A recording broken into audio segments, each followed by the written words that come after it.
Assalamualaikum warahmatullahi wabarakatuh. Perkenalkan, nama saya Alia Febriana, NIM A1A1220079, kelas A, kelompok 1. Judul makalah saya yaitu Integrasi Ekonomi Internasional. Adapun materi yang saya cari yaitu bagian 2 elemen dalam integrasi internasional. Oke, langsung saja. Yang pertama itu definisi integrasi internasional adalah proses negara-negara yang saling berhubung dan kerjasama dalam berbagai bidang untuk membangun hubungan yang lebih kuat, melibatkan penghapusan batasan-batasan nasional dalam ekonomi, politik, sosial, dan budaya.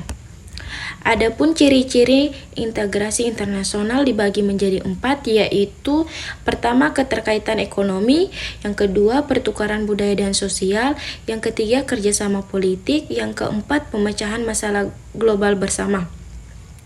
Adapun elemen-elemen utama pemecahan masalah global bersama dalam integrasi internasional dibagi menjadi 5, yaitu pertama kerjasama ekonomi, kedua kerjasama politik, yang ketiga pertukaran sosial dan budaya, yang keempat koordinasi keamanan, yang kelima harmonisasi hukum dan regulasi. Oke, selanjutnya saya akan menjelaskan dari 5 elemen utama pemecahan masalah global bersama dalam integrasi internasional. Yang pertama itu kerjasama ekonomi.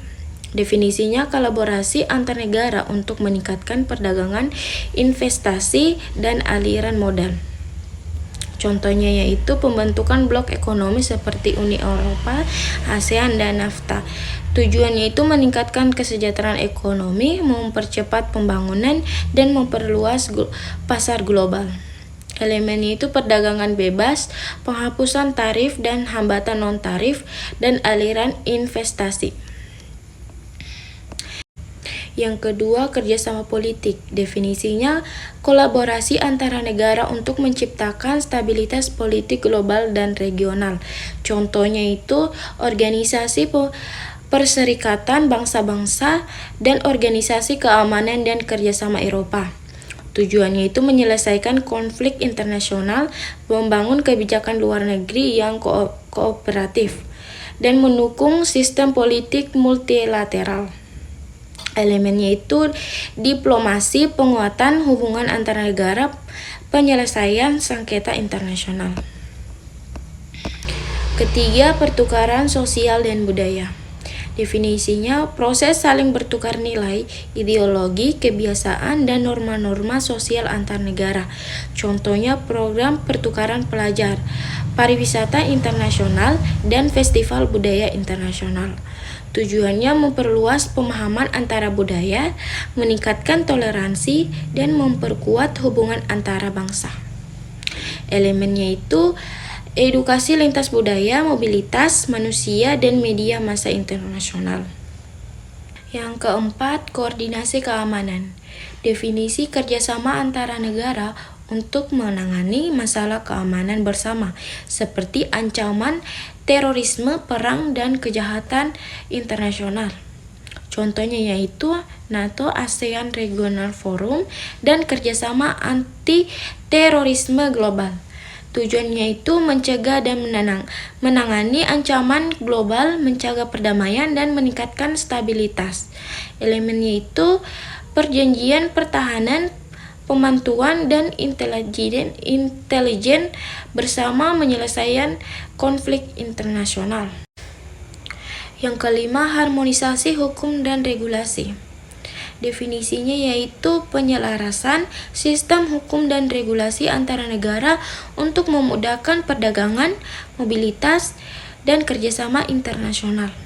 Contohnya yaitu Konvensi PBB, Perjanjian Perdagangan Internasional, Hak Asasi Manusia, dan Hukum Lingkungan.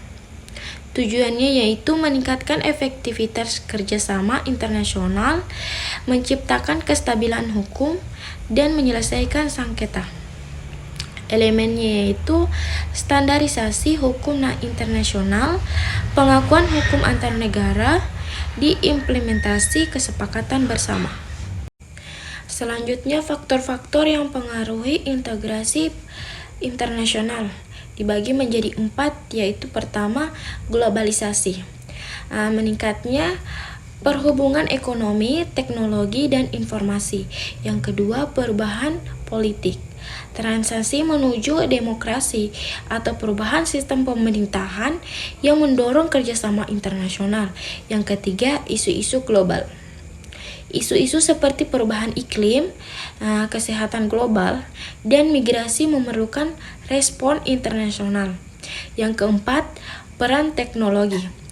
Teknologi komunikasi dan transportasi mempercepat integrasi. Selanjutnya, tantangan dalam integrasi internasional dibagi menjadi 3. Yang pertama itu perbedaan budaya, menghadapi perbedaan dalam nilai dan norma antar negara. Yang kedua, sengketa politik dan ekonomi, ketenggangan antara negara-negara dengan kepentingan yang bertentangan. Yang ketiga, ketimpangan ekonomi, ketidakmerataan manfaat yang didapatkan oleh negara-negara dalam integrasi. Selanjutnya, contoh integrasi internasional yang berhasil. Yang pertama itu Uni Eropa, integrasi ekonomi dan politik yang mencakup hampir seluruh negara Eropa. Yang kedua, ASEAN, kerjasama antara negara ASEAN Asia Tenggara untuk stabilitas untuk pertumbuhan ekonomi. Yang ketiga, NAFTA, perjanjian perdagangan bebas antara Amerika Serikat, Kanada, dan Meksiko. Oke, itu saja yang saya sampaikan dari materi saya yang saya cari. Saya akan membuat kesimpulan. Integrasi internasional melibatkan banyak elemen yang saling terkait, mulai dari ekonomi, politik, sosial, hingga keamanan. Kerjasama ini penting untuk menciptakan perdamaian, kemakmuran, dan stabilitas global.